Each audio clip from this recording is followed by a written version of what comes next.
Welcome back to the Blog Boy Roundtable, presented by the Bay Area Examiner. I am Seth Varnador, joined by Nathan Bond of the Bay Area Examiner. And then we've got a dynamic duo from DraftKings Network. We got Nick Simon and Colin Sherwin this week. It's a big week. Colin wanted to jump in and give you guys a heads up of something that's coming later on this week. Sports gambling seems to be coming to Florida. Is it 100% confirmed? You can actively make a bet right now here in the state of Florida. If you have an account previously with Hard Rock Bet, if you are trying to establish a new account, that's not happening.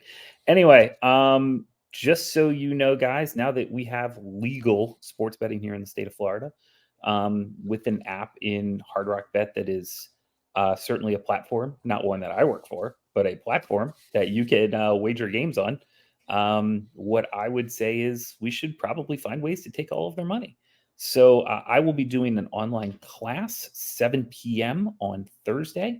We're going to tape this thing. If you have any questions, just at me on Twitter, at Colin Sherwin. We'll also try and drop in a thing where you can ask questions live while the show is happening so that you can start to see how these things work. Right now, they have a $100 promo for everybody who downloads the app. We'll find you the best way to exploit that. And we'll also go over some things that I've looked at in the app already and gone, that looks like an opportunity to make money. They're not necessarily on the sides and the totals, but some of the derivatives markets and some of the props markets seem to be pretty good if you're paying attention. So we will do a class for all of our fine people. And you guys can come in and find the best way to exploit this thing. Obviously, states where there is multiple vendors and multiple competition are better for the consumer. But you can still make money even if you've only got one way to bet legally. So we're going to try and help you do that. Thursday night, 7 o'clock, jump into the Discord. I will also probably tweet something out and we will find other ways. We'll link to it. We'll send an email, but we will get it together. And so you guys are going to be able to bet on sports, not just football. We're going to also look at college basketball, which started on Monday, and start to look at the best ways to make money there as well. So it's not just sides and totals. There's other things. And we'll go over some of my process on Thursday. All right. Thank you, Colin. We are looking forward to doing that. And we'll make sure to gather some questions for you so you've got a lot to discuss. So thank you for joining us. Are you staying at all? You're staying for a few minutes? Sure. Come on. Let's rock and roll. Wow. All right. We got election results coming in here in Kentucky and Ohio. I got bets out on the other day. Come on. We got to yes, Colin can teach you how to bet just about anything if it opens up enough. But we'll stick with some college football. And first, last week we all took kind of a victory lap. We had a really good record. I think the show went 17-3, but this week is an especially special victory lap for one Nathan Bond. Nathan, why don't you take it away? Thank God the second worst coach in college football has been fired. Unfortunately, our first coach fired pool went to Brian Ferentz. Second coach fired, obviously, Alex Grinch, USC defensive coordinator, who Lincoln Riley finally took behind the barn and put him out to pasture. If this man gets another defensive coordinator job, there should be an investigation into the malfeasance because he will 100% ruin another Heisman candidate's final season of eligibility.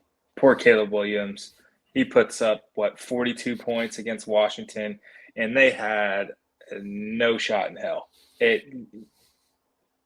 Oh, my God. Good riddance. Go away, Alex Grinch. You're the worst.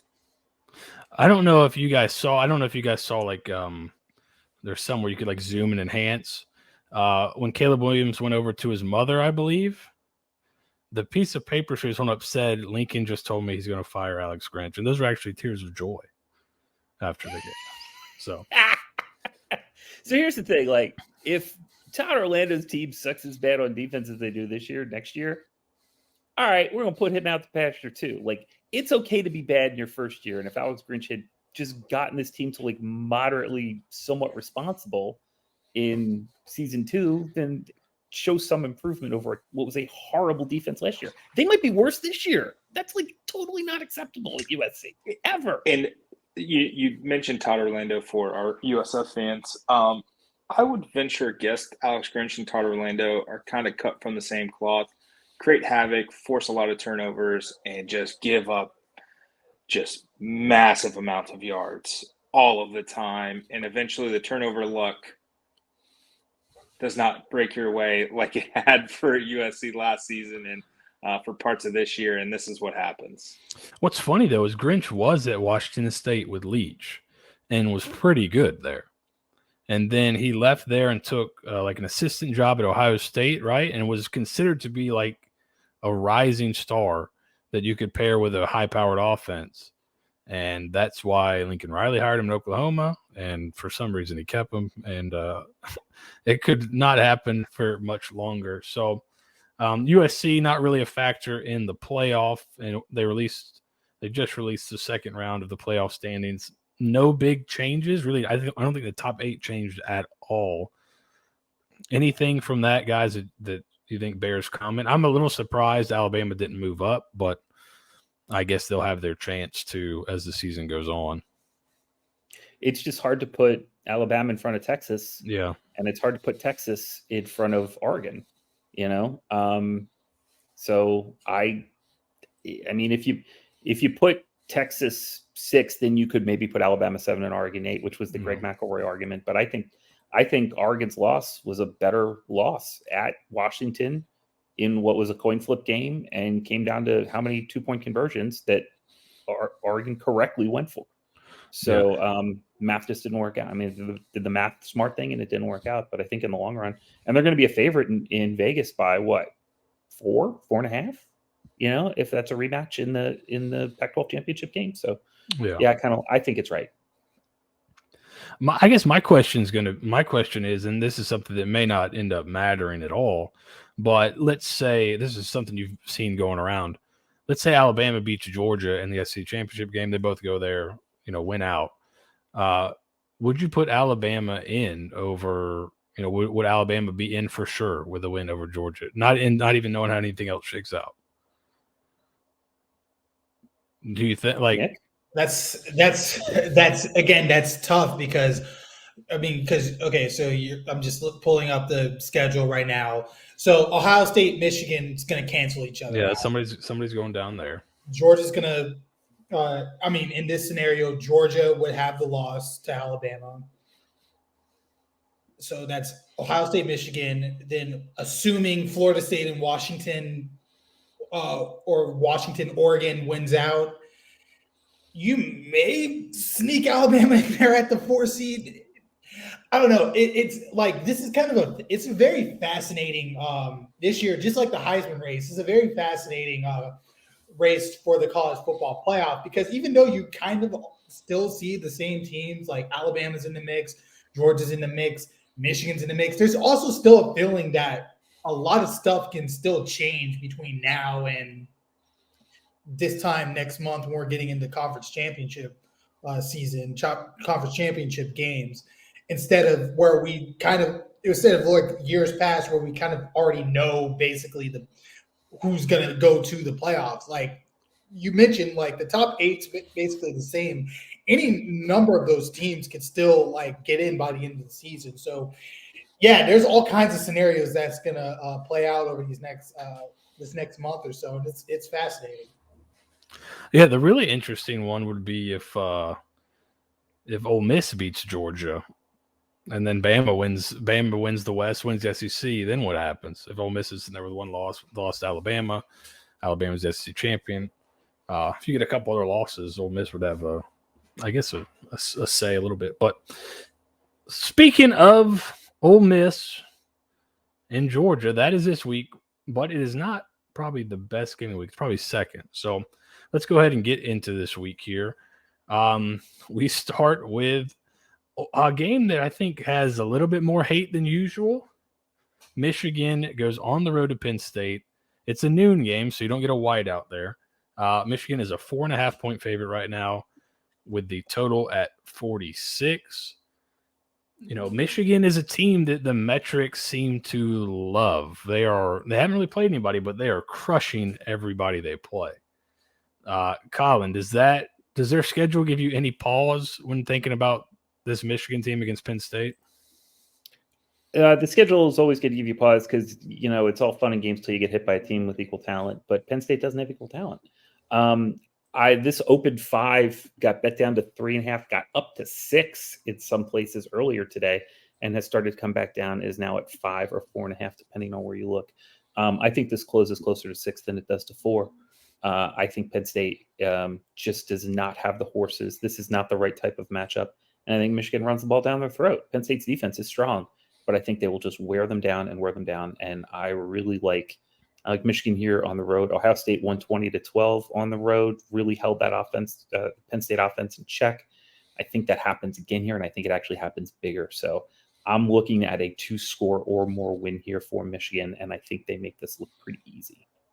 Yeah, I'm with you. I like Michigan as well here. They're a team that, like I said, the metrics seem to love, but then you also listen to personnel people, and they're the ones saying that Michigan may have the best defensive front, better than Georgia. They're a team that looks the part.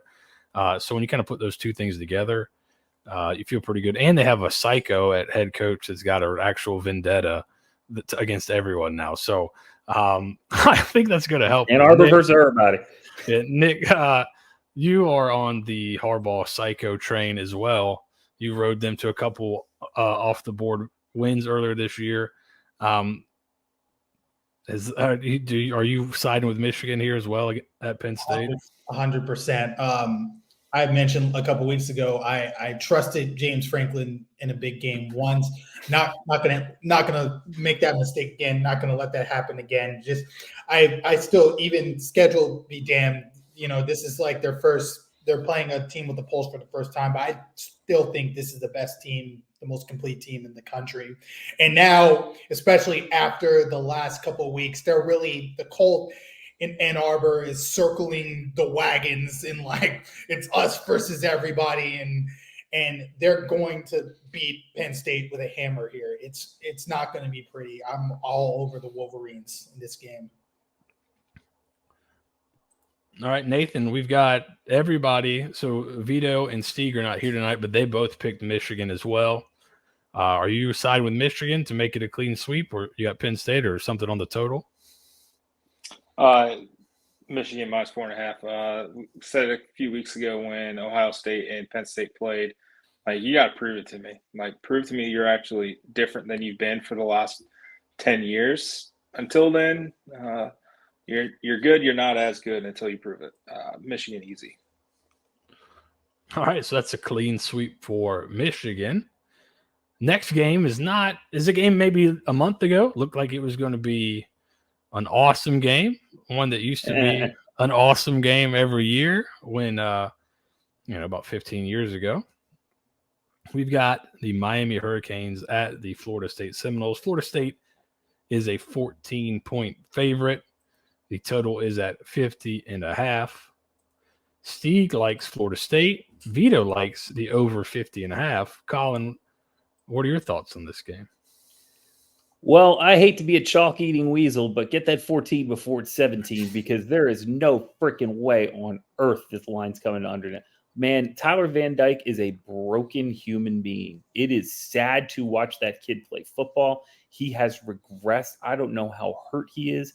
I don't know if something is going on. Like, I watch that kid play and I am feeling for him. Like, it is brutal to watch him play. He's just broken.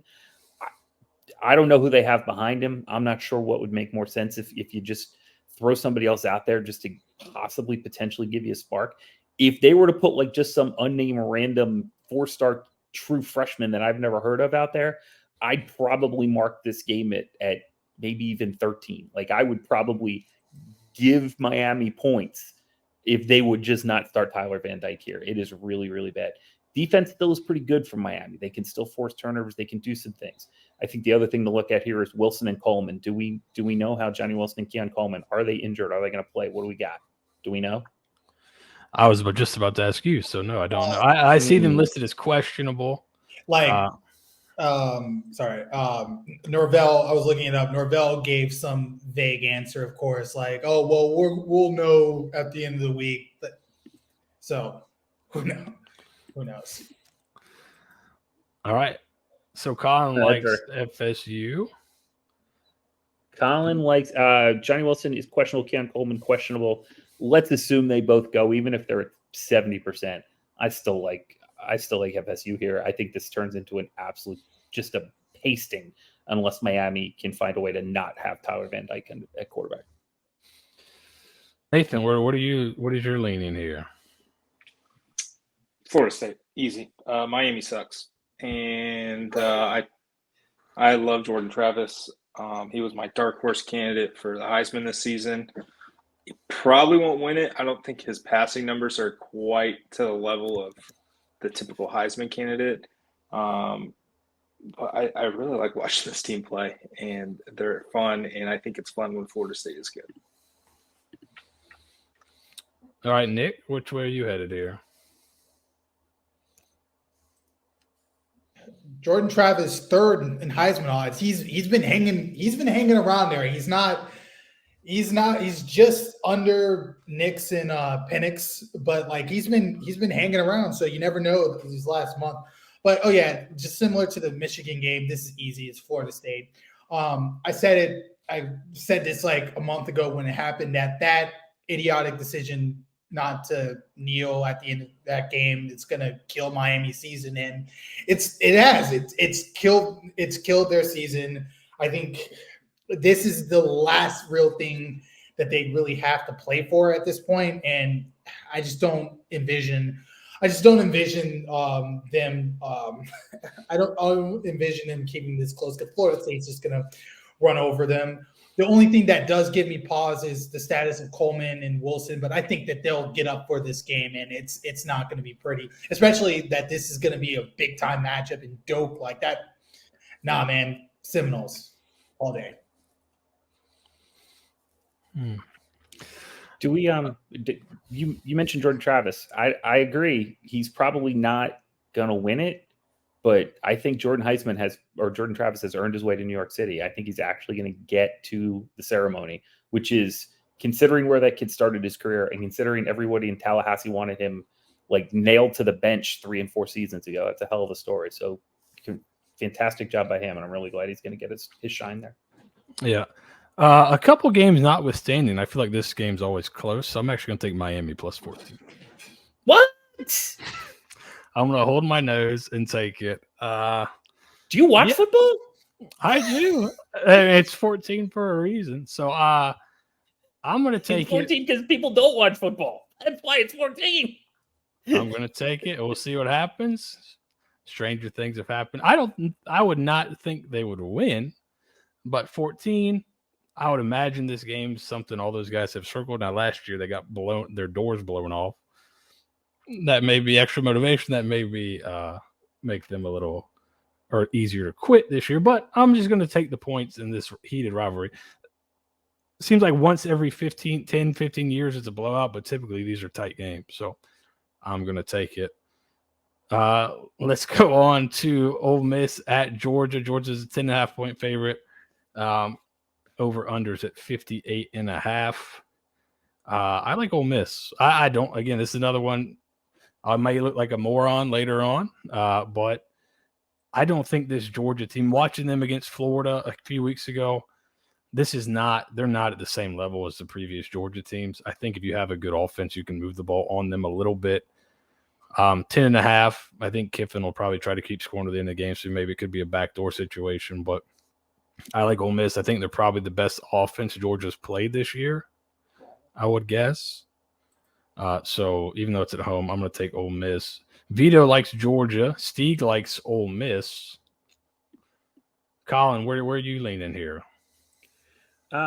Question of the day is Brock Bowers. In, out, what we got? What do we know?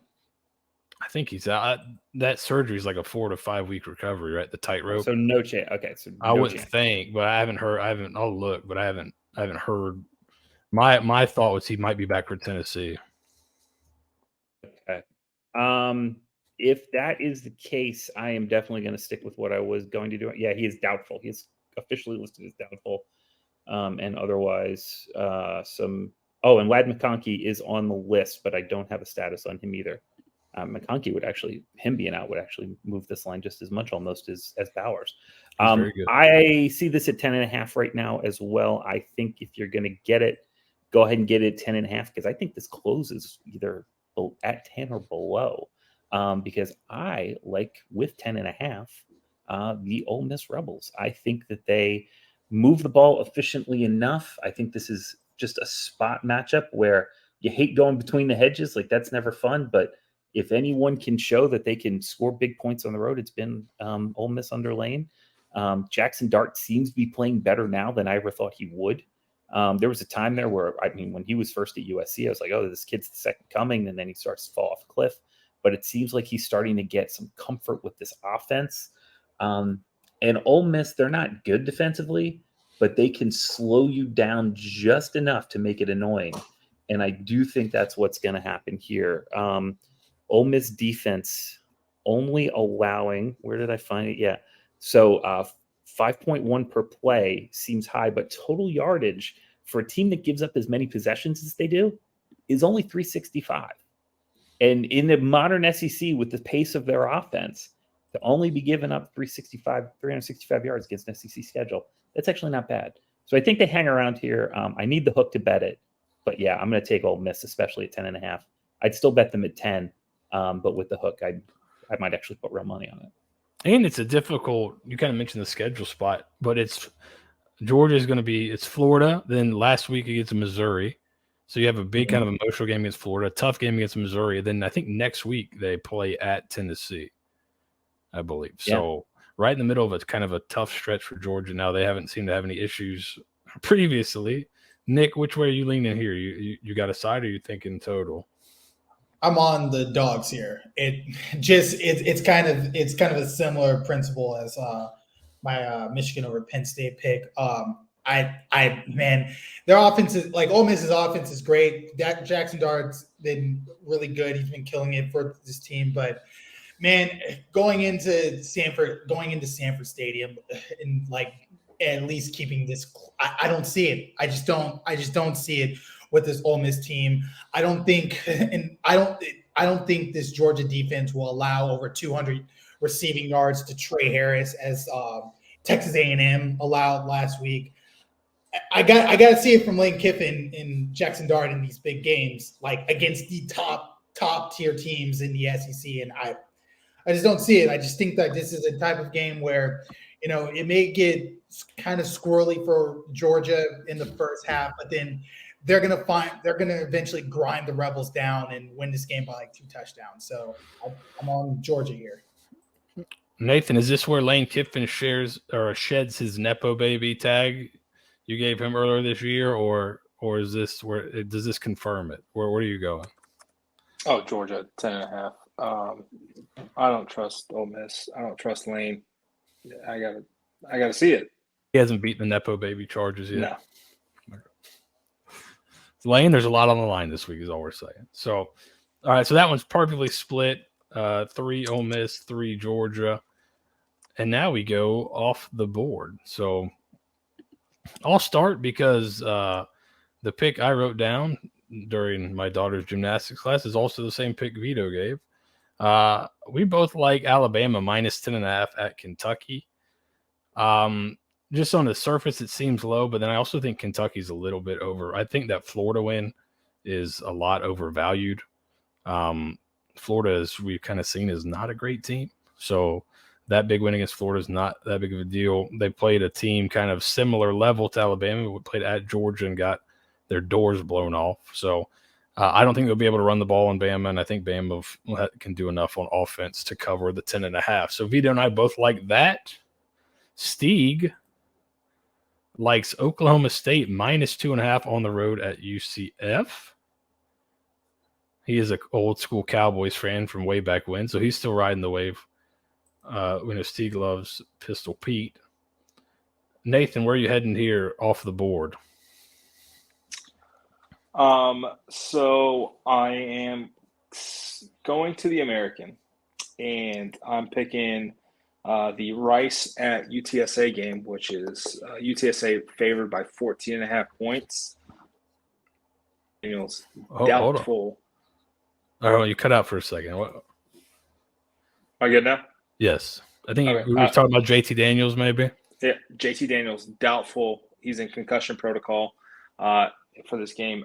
Rice's offense is fun with JT Daniels in it, not as fun without him. UTSA has figured out their early season woes. Frank Harris looks a lot healthier than he did in September. And boy, howdy, they must be licking their chops to go up against this very unathletic Rice defense just to prepare them for a very, quote, immature in some parts USF team next Friday. They could put up like 110 points combined in the two games. I'm taking UTSA to cover 14.5. Yeah, I thought you were going to go Rice. I was going to say, listen, JT Daniels is out probably. But, yeah, this is a game that was open 10.5, and then the JT Daniels news came out, and it's jumped way up. And Sir, there was a 9 available. Ooh. You could have gotten this for 9 if you were sitting at the counter at Circa at 11 a.m. Eastern on Sunday. And I saw that and went, oh, my God. I don't know how Vegas is pretty when they keep doing this kind of shit. Like, there are some times where I just go, I don't know how that happened. There was a 9 out there in the streets. Like that's a mortgage right there. I'm with Nate. I don't know if I want to lay the hook here.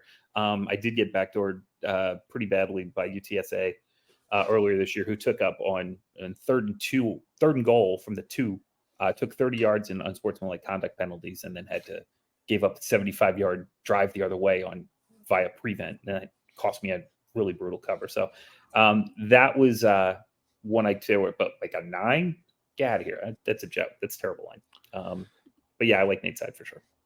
Nick, where are you going off the board? Is it a mainstream game? You got a sicko? Vito didn't give us a sicko. He went about as mainstream as possible. So I guess because of one of the participants, it's like still considered somewhat mainstream now. I'm going out west. I'm going Arizona minus 10.5 against Colorado. Shout out to Arizona, bowl eligible. Jed Fish turned that program around in a couple of years after like people questioned his hire. Noah Fafita has been amazing. He's Wally Pip, Jaden Delora. Like he's been fantastic for the last couple of weeks. So good for him. And on the other side, that Colorado situation is a mess. It is a mess. Why do you brought Sean Lewis in? You poached a sitting active FBS head coach to be your offensive coordinator. And before the season even ends, you demote him for Pat Shermer. Oh my God. Yeah. Arizona rolls here. It's not going to matter. They're going to be in Boulder. They're going to kill this team. Colorado's been hanging around off turnovers, it seems like the last couple of weeks. And did you see kind of the video that was going around today, I think, of the coordinators talking to the team and showing them how much they've improved from last year? And like, you guys got to believe. It's like, well, that's not great in the middle of the season. So I like that. I think that's a good choice there. Nick, Colin, do you have a game this week that you really like? I mean, I've always got games I like, sir. But what's your best bet, quote unquote, outside of those 3 we talked about? So I'm going to throw a prop at the group as well. Blake Corum over 73.5 yards against. They're going to run the ball down Michigan State's throat, or Penn State's throat rather. I really like that. I'm not quite sure how that happened. What number? And I'm checking right now. What number do you have on Arizona State right now? Last I saw was 17, but let me look. Okay, yeah, it's still 17. Yeah, it's plus 17. Give me Arizona State here against Chip. I got 17 and a hook when I bet this. I really like this a lot. It has been you talk about strange seasons. It's been a really strange season in Arizona State. But 2 things you can say about that team: they are extremely well coached and they play their asses off. That is a team that, for some reason, with no bowl game and no postseason to play for, is just absolutely going out there and busting their tails night in and night out and being a royal pain. They're a cover machine. I really like it in this spot. And let's face it, Chip's quarterback situation has not gone well. Ethan Garbers has not been good. The Moore kid has not been good. That's the true freshman. He's been in and out. They've really struggled. They've tried 3 different kids. Word from practice is both those guys are hurt. Yeah, and So- and they've been forced because, as you said, because of injury. They've had some. That's one of the reasons Garber's got in, or Moore got in the first place, I believe, was because of injury. So like they just don't have anything that adds up right now. And Arizona State will come at them. They will be multiple. Very big coaching word, but nobody is as multiple as Arizona State. They will blitz 9 and play 2 in coverage, and they will rush 2 and play 9 in coverage, and they do that as much as anybody in the country. And I think it'll give UCLA problems. So I really I got Arizona State plus 17.5, and I love it. All right. So looking back, we all like Michigan minus 4.5. Vito likes the over 50.5 from Florida State, Miami. Everybody else likes Florida State. One moron likes Miami. And then we're split on Ole Miss, Georgia. Vito and I like Bama minus 10.5. Nathan likes UTSA minus 14.5. Nick likes Arizona minus 10.5. Steve likes the Oklahoma State Cowboys minus 2.5. Colin likes Arizona State plus 17.5, and Blake Corum over 73.5 yards rushing. Please like, subscribe, leave a comment, help us game the YouTube algorithm. We'll be back next week going over these picks and previewing a new week of games. Thank you for watching.